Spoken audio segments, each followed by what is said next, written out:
Bismillahirrahmanirrahim. Alhamdulillah, uhayyikum bitahiyyatil Islam, tahiyatan min indillah mubarakatan thayyibah, tahiyyata ahlil jannah wa tahiyyatuhas salam. Assalamualaikum warahmatullahi wabarakatuh. Alhamdulillah alladzi an'ama alaina bi ni'mati qudumi syahri Ramadan, bi ni'matil ibadah wal akhlaq fil Islam. Asyhadu an la ilaha illallah wahdahu la syarikalah wa asyhadu anna Muhammadan abduhu wa rasuluh. Allahumma iftah lana qulubana wa alhimna rushdana wahdina ila siratikal mustaqim.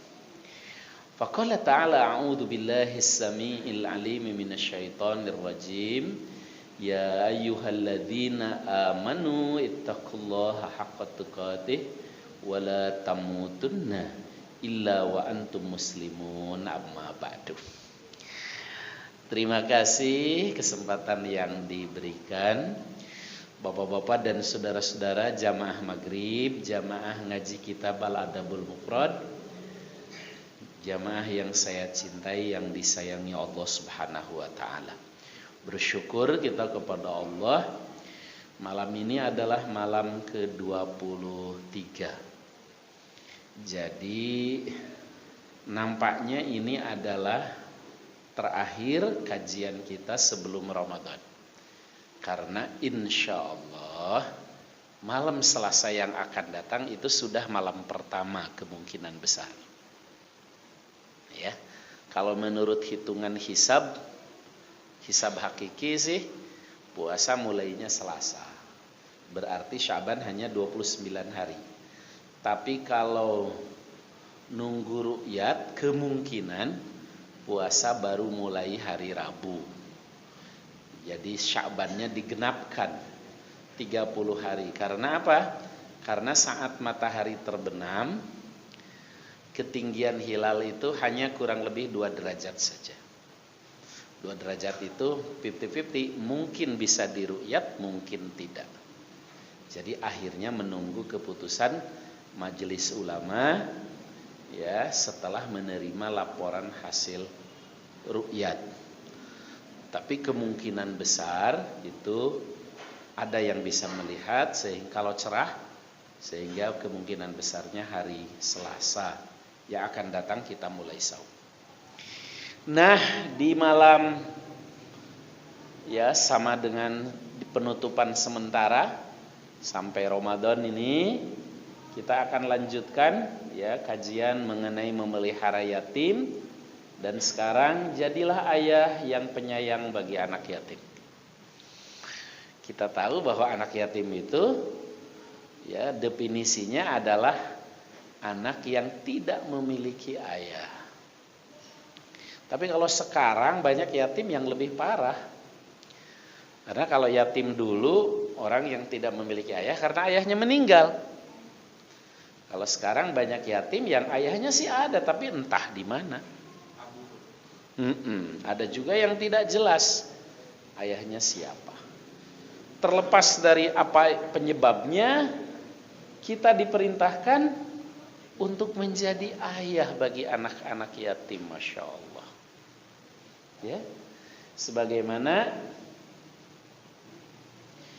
ya Abdurrahman bin Azab Daud berkata, kun lil yatim kal ab ar-rahim.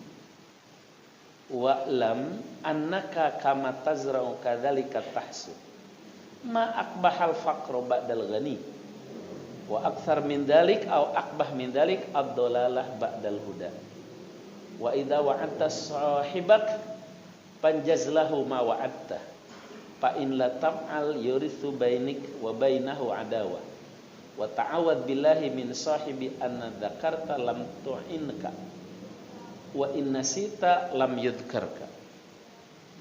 Jadilah engkau ayah yang penyayang bagi anak yatim. Masya Allah. Jadi Islam itu ternyata agama yang hal-hal yang berkenaan dengan persoalan sosial itu sudah ada aturannya. Ya, ketika menghadapi persoalan anak yatim misalnya, sebelum anak yatimnya ada, aturan Islamnya sudah ada. Yaitu kita para orang tua diperintahkan menjadi ayah yang penyayang bagi anak-anak yatim. Kun lil yatim kal abir rahim. Jadilah engkau bagi anak yatim laksana ayah yang penyayang. Dan paling enak memang sekali lagi kalau kita punya kedudukan. Kalau kita jadi pejabat, punya kedudukan atau punya kewenangan di perusahaan. Kalau di perusahaan kita punya kedudukan, kalau di pemerintahan kita jadi pejabat, kalau dalam organisasi atau apapun kita punya kewenangan, tuh paling enak. Kenapa? Kita bisa ngamalin hadis ini cukup dengan tanda tangan. Kalau di perusahaan kita punya posisi, tanda tangan kita sakti bisa mengeluarkan CSR untuk menyantuni, ngurus, nyekolahkan sekian ratus yatim. Masya Allah. Nanti di akhirat kita akan dipanggil dari pintu surga ngurus yatim. Padahal dananya bukan dana kita. Duitnya bukan duit kita, tapi kita punya tanda tangan yang sakti. Atau kita punya kedudukan di pemerintahan jadi pejabat. Ya. Mau di tingkat kabupaten kota, mau di tingkat provinsi, mau di tingkat negara, mau di kementerian. Kalau dengan kebijakan kita, dengan tanda tangan kita, cair anggaran untuk mensejahterakan anak yatim, kita bisa mengamalkan hadis ini cukup dengan tanda tangan. Duitnya, dananya APBD, APBN. Ya. Demikian juga kalau kita menjadi anggota dewan atau apa saja. Kalau dengan kebijakan-kebijakan kita bisa membuat aturan untuk ngurus yatim, kita ngamalkan hadis ini dengan power kita. Makanya pantas nahi munkar saja kan langkah pertamanya dengan kekuasaan. Man ra'a minkum munkaran falyughayyirhu biyadihi. Siapa yang melihat sebuah kemunkaran, rubah dengan kekuasaan. Dengan bikin peraturan daerah, peraturan ya pemerintah, itu lebih efektif. Katakanlah kita tidak punya kedudukan, tidak punya power, tidak punya kekuasaan. Kita hanya ayah biasa, kita hanya bapak biasa, kita hanya masyarakat biasa, tetap kita bisa mengamalkan hadis ini dengan menjadi ayah yang baik bagi anak yatim, bapak yang penyayang bagi anak yatim. Ya, makanya hal positif yang sudah ada di Al-Ikhlas yang harus dipertahankan bahkan ditingkatkan itu adalah ada anggaran khusus untuk anak-anak yatim. Ada anggaran khusus, ada kotak khusus, ada dana khusus sehingga masjid bisa menyantuni yatim. Jamaah maksudnya, tapi lewat masjid kolektif. Ya, kan jadi kalau kolektif mah bisa lebih besar. Kalau sendirian misalnya hanya bisa 100.000, hanya bisa 50.000 per anak. Kalau kita ini rame-rame kan bisa jadi lebih besar. Ya. Terus ketahuilah hasil yang engkau tuai seperti yang engkau tanam. Ya. Artinya apa? Hasil yang tuai seperti yang engkau tanam. Kalau engkau banyak menyantuni yatim, ya jangankan di akhirat kelak, di dunianya saja Allah akan balas sebagaimana engkau menanam. Tentu akan mendapatkan panen. Ya, wa'lam dan ketahuilah apa yang engkau panen seperti yang engkau tanam. Alangkah jeleknya orang yang fakir sesudah sebelumnya memiliki kekayaan. Ini sebenarnya satu makna tersirat. Bahwa apa? Bisa jadi gara-gara tidak peduli yatim itu membuat asalnya kaya jadi miskin. Bisa jadi karena tidak peduli kepada anak yatim, ya, tadinya berkecukupan menjadi serba kekurangan. Tapi sebaliknya, walaupun awalnya miskin, fakir, tapi bisa saja dengan peduli kepada si yatim membuat jadi lebih kaya. Seperti yang dialami oleh Abu Thalib. Sebelumnya ekonominya morat-marit. Tapi begitu memelihara anak yatim, yaitu Kanjeng Nabi Muhammad SAW, Allah bukakan rizkinya, barokahnya. Sampai bisnisnya ke Syam, ya bisnisnya sudah ekspor impor ya. Mekah Syam, itu luar biasa hasilnya.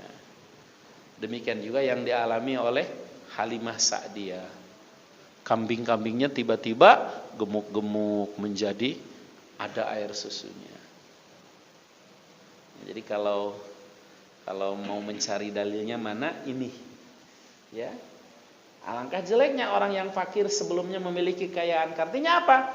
Dengan tidak peduli yatim boleh jadi asalnya berkecukupan, asalnya kaya menjadi miskin, menjadi fakir, menjadi menderita. Tapi sebaliknya, yang tadinya kekurangan dengan mengurus yatim Allah akan bukakan.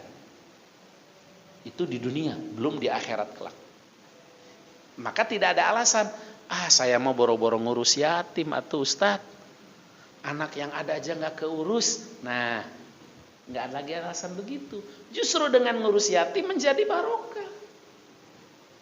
Aduh, anak 3 aja saya udah kedodoran, apalagi ditambah yatim 2, kagak dah. Nah, itu keliru cara berpikir begitu. Justru dengan anak 3 kedodoran, begitu ngurus yatim tidak kedodoran lagi, tapi menjadi pas, bahkan kegemukan. Terus lebih parah dari itu, lebih jelek dari itu, orang yang terjerumus dalam kesesatan setelah sebelumnya memperoleh petunjuk. Artinya apa? Lebih jelek lagi orang yang tadinya dermawan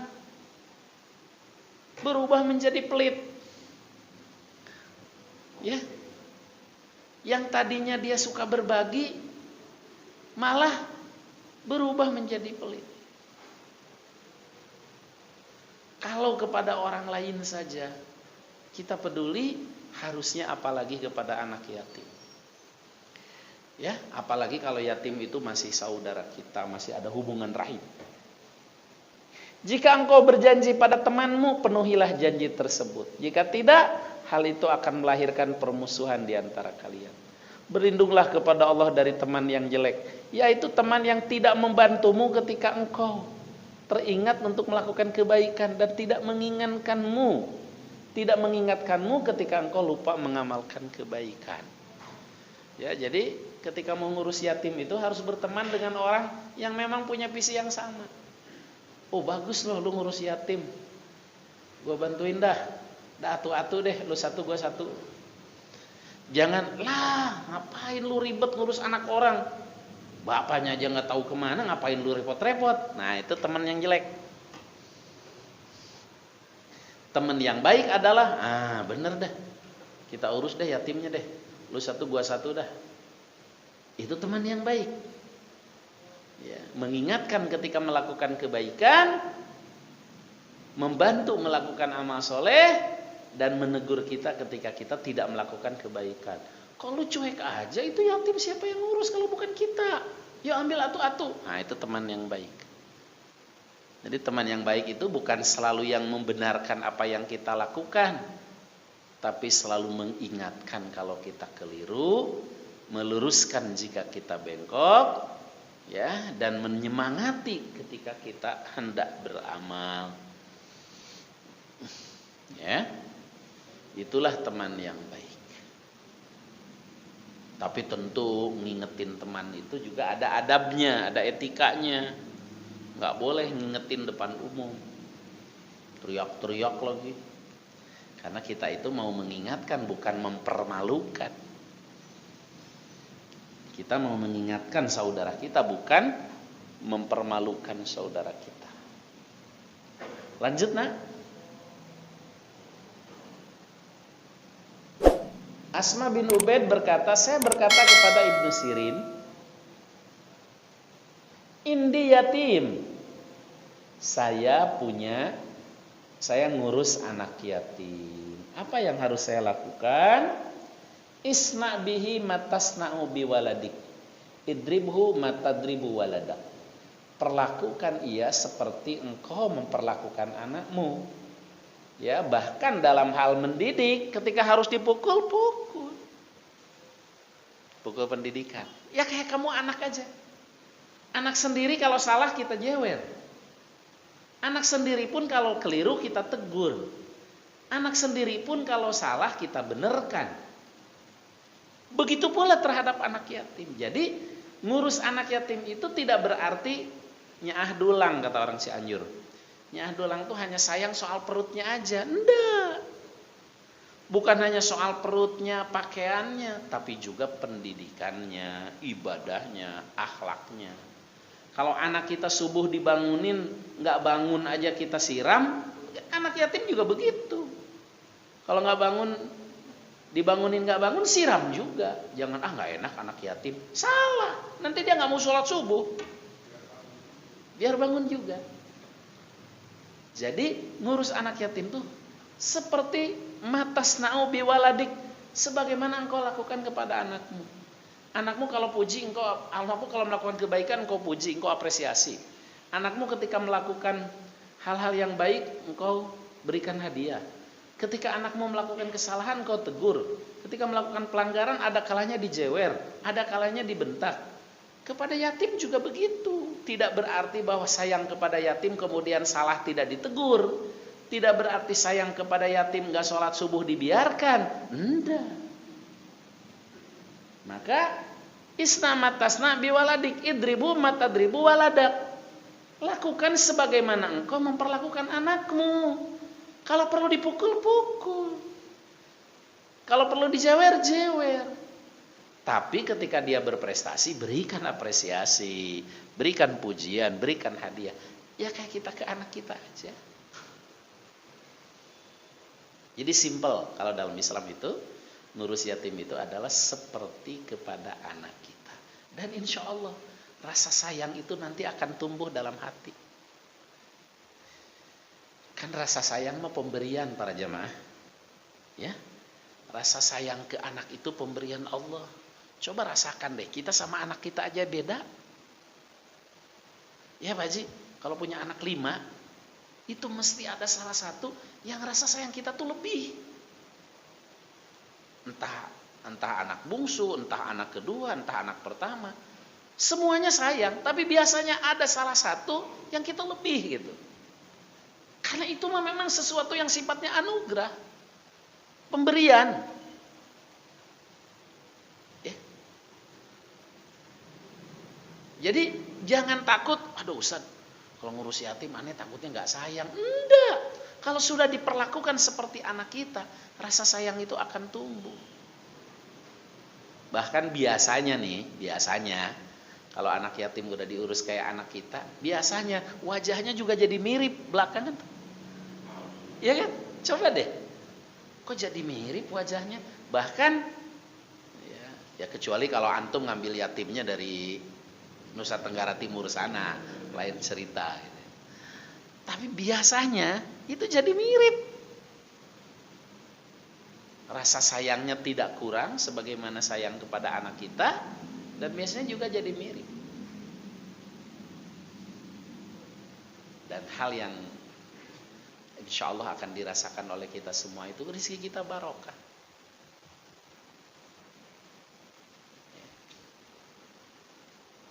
Saya selalu berusaha di rumah itu walaupun tidak ada yatim, paling tidak ada yang masih ada hubungan rahim lah yang diurus gitu. Walaupun misalnya tidak yatim tapi miskin gitu. Itu dirasakan rezeki Allah barokahkan. Nah, demikian juga mengurus yatim. Makanya jangan pernah ragu, jangan pernah takut. Kalau ada yatim kemudian ditawarkan oleh Pak RT, siapa ini yang mengurus anaknya nih? Saya. Ingat. Jangan, aduh anak di rumah udah 3 aja udah kedodoran. Itu godaan setannya itu. Saya, insya Allah Allah akan bukakan rezekinya. Rasa sayang nanti juga akan tumbuh. Jangan takut. Karena rasa sayang mah sifatnya anugerah. Kepada anak kita aja suka ada yang berat. Ya. Dan itu tidak salah. Yang salah itu kalau perlakuan jadi beda. Nah, itu yang salah. Ya, kalau perlakuan tetap adil, proporsional, nggak masalah. Karena rasa cinta mah kan begitu. Boro-boro kepada anak kan. Saya sih belum ngalami, tapi katanya yang punya istri lebih dari 1, rasa sayangnya beda. Itu memang sunatullah gitu ya. Ya. Lanjut nak. Dari Syumaisah Al-Atikiyah ia berkata, seorang pernah menyampaikan kepada Ibu Aisyah cerita tentang cara mendidik anak yatim. Ibu Aisyah berkata, "Inni la adribul yatim hatta yabsita." Sesungguhnya saya pernah memukul anak yatim sampai dia merengek di tanah. Artinya apa? Tidak perlu ragu, tidak perlu takut. Kan di masyarakat kita mah ada istilah kalau yatim itu nggak boleh nggak boleh dibentak, nggak boleh di ini palanya segala macam. Sehingga akhirnya yatimnya dibelagu. Salah itu. Ya, kemudian jadi bandel misalnya kan, karena kita ngedidiknya lemah. Lalu dia merasa, gue nih yatim, nggak boleh, pala gue dijedotin. Misalnya, emang yang jedotin mah nggak boleh kalau nggak salah. Kata Ibu Aisyah, saya pernah kok memukul yatim sampai merengek nangis. Artinya, dalam kerangka pendidikan, perlakukanlah seperti anak kita. Kalau memang dia bandel dan perlu dipukul, pukul. Yes. Ya jelas pukul pendidikan bukan pukul dendam. Misalnya ngurus yatim nih. Tiba-tiba berani nyolong duit. Misalnya dan ketahuan, buktinya juga ada. Nggak boleh dibiarkan. Jangan sekali lagi ya, Nak. Duitnya Bapak ambil. Ya nggak akan berubah. Sini tangan kamu. Mana yang tadi ngambil duit? Ini Pak. Perlu supaya tidak mengulang kembali. Dia harus tahu bahwa perbuatan yang mencuri duit itu salah dan tidak boleh diulangi. Itu nggak mungkin dengan lembut-lembut. Perlu dipukul. Misalnya kalau kita ngurus yatim tiba-tiba dia melakukan kesalahan fatal, mencuri uang misalnya. Ya, atau pelanggaran maksiat. Ya, ke bawah pengaruh teman-temannya minum misalnya, ketahuan, nggak boleh dibiarkan. Kamu itu sudah Bapak anggap anak sendiri. Siapa yang ngajari ikut-ikutan seperti ini? Perlu. Dan mukul itu ada filosofinya. Kalau mukul begini itu masih ada sayang. Kalau nabok pakai telapak itu masih ada sayang tuh. Tapi kalau mukulnya sudah, nah itu rasa sayangnya udah nggak ada. Jadi masih, itu. Supaya tidak terulang. Kalau dibiarkan makin gede, dipukul ngajak berantem nanti bahaya kan? Jadi ada, maka kata Ibu Aisyah, saya pernah memukul anak yatim sampai dia merengek di tanah. Kesalahannya fatal. Ya misalnya mencuri, minum, atau nggak sholat. Jangan biarin aja, kasihan dia tidurnya belum lama, masih kecil ini. Itu bukan sayang itu. Bahaya itu.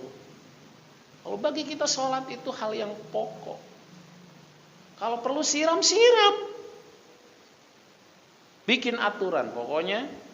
Kalau sampai subuh nggak bangun, ya disiram. Soal kasur harus jemur itu resiko sendiri, misalnya. Ya.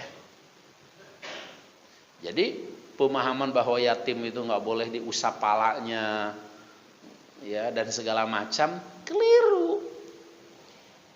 Kenapa keliru? Karena bukan hanya disayang dalam pengertian diperhatikan kebutuhannya, tapi juga pendidikan. Dan dalam proses pendidikan ada saat-saat fase-fase, ya, diberikan sanksi, dipukul, itu hal yang boleh, sebagaimana kita kepada anak kita juga begitu. Gitu. Lanjut. Ya. Abu Hurairah berkata Rasulullah SAW bersabda, la yamutu li ahadin minal muslimin salasatun minal walad faqassamahun nar illa tahillatal qasam. Seorang muslim yang ditinggal mati oleh ketiga anaknya, kemudian ternyata ia masuk neraka, ia hanya akan tersentuh api neraka dengan sentuhan yang ringan.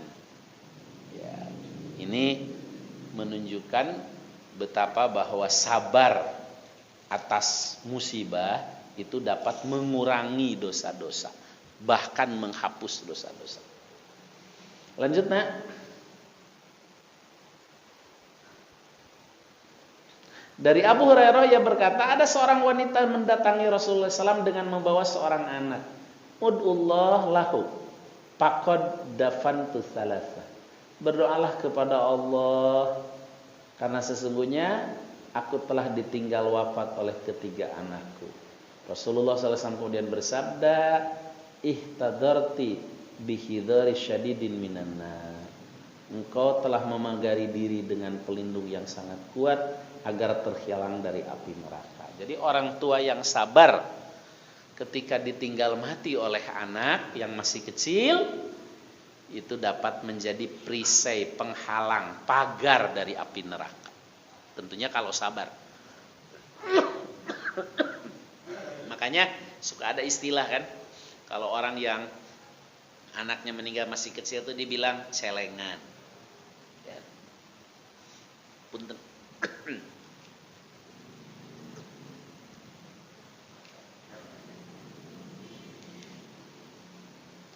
Karena sesungguhnya, ya, anak itu adalah anugerah tapi juga amanah. Nah, kehilangan bukan berarti juga sesuatu yang harus terlalu diratapi kesedihannya. Insya Allah itu dapat, kalau sabar dapat menjadi kebaikan-kebaikan. Lanjut, Nak. Ya, Khalid bin Abbas berkata, anakku meninggal, aku merasa sangat sedih. Lalu aku berkata, ya Abu Hurairah, masamita minan Nabi sallallahu alaihi wasallam syai'an tusahi bihi anfusana an mautana. Wahai Abu Hurairah, apakah engkau tidak mendengar? Ya, apakah engkau tidak mendengar hadis dari Rasulullah sallallahu alaihi wasallam yang dapat menghibur hati kami dari kesedihan karena ditinggalkan oleh anak kami? Abu Hurairah menjawab, saya mendengar Rasulullah SAW bersabda, sigorukum da'amisul jannah. Ya, anak kalian akan menjadi makhluk-makhluk kecil di sorga. Masya Allah. Jadi kalau punya anak kemudian wafat masih dalam usia anak-anak, belum balik, belum dewasa, kan belum ada amalnya tuh, ya, maka mereka akan menjadi sigorul jannah, makhluk-makhluk kecil di sorga. Ada lagi yang menartikan akan menjadi burung-burung sorga. Ya, Masya Allah. Ada lagi yang mengartikan akan menunggu orang tuanya yang sabar di sorga. Jadi kalau ini sebalik dari tadi, kalau yatim kan bapaknya yang meninggal. Kalau ini hadis-hadis ke bawah ini anaknya yang meninggal. Jabir bin Abdullah berkata, saya mendengar Rasulullah SAW bersabda, man mata lahu salasatun minal walad fahtasabahum dakhalal jannah. Siapa yang ditinggal wafat oleh tiga anaknya, kemudian ia sabar dan mengharap pahala di sisi Allah, ia akan masuk surga. Ya Rasulullah, wasnan, wahai Rasul, bagaimana kalau orang tersebut ditinggal oleh dua anaknya? Beliau menjawab, wasnan, juga kalau ditinggal oleh dua anak. Ya, sama. Wallahi ara law qultum wahidun laqal. Demi Allah, saya kira kalau kalian bertanya tentang hanya ditinggal satu anak pun, pasti beliau akan menjawab dengan jawaban yang serupa. Wa ana adzunnuhu wallahi, saya juga menyangka demikian. Jadi substansinya bukan pada jumlah anaknya, tapi substansinya ada pada sabar dan ridhonya. Memang berat, apalagi kalau anak yang dinantikan kehadirannya bertahun-tahun. Ya, lagi cakep-cakepnya, kembang buruan kata orang kampung. Lagi kembang buruan, lagi lucu-lucunya, lagi cakep-cakepnya, meninggal itu kan bukan ujian yang ringan. Ya. Apalagi anak yang kelahirannya dinanti-nanti, itu kan lagi lucu-lucunya, lagi pinter-pinternya, sudah bisa sholat, sudah bisa ngaji, udah rajin gemes segala macam, tiba-tiba Allah ambil, itu kan bukan ujian ringan itu. Wajar kalau kemudian pahalanya dapat mengantarkan orang tuanya ke surga atau dapat memagari dari api neraka. Lanjut, nih.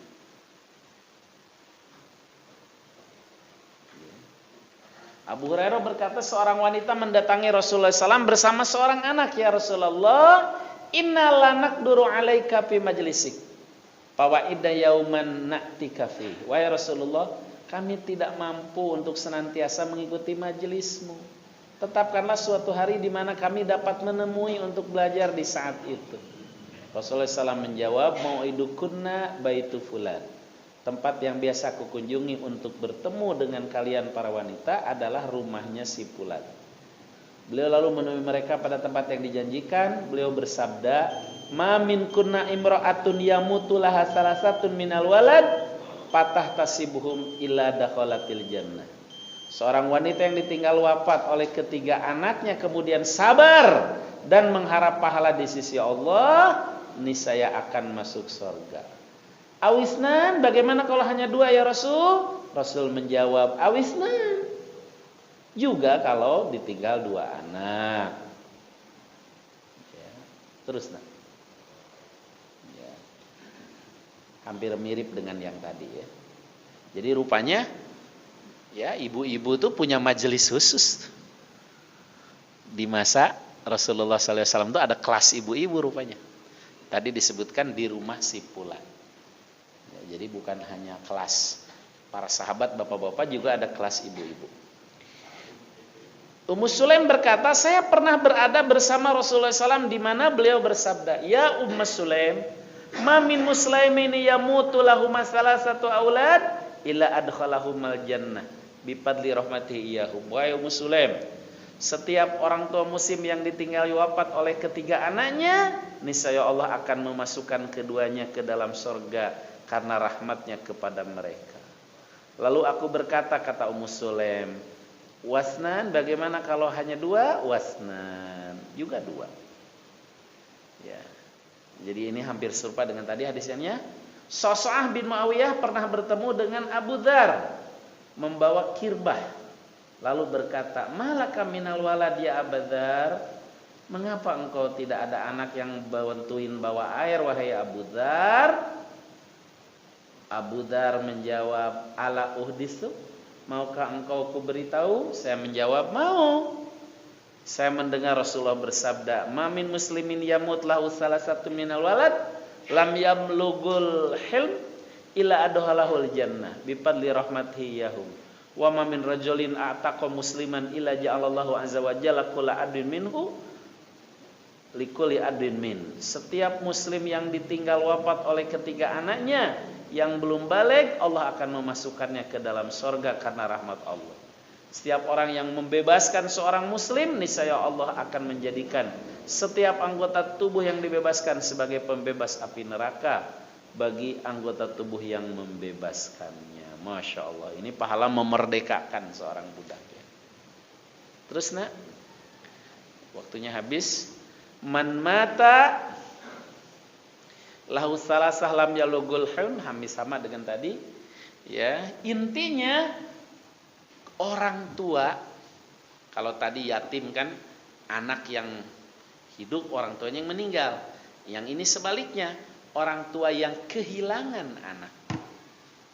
Ya, tapi kemudian sabar, itu pahalanya luar biasa.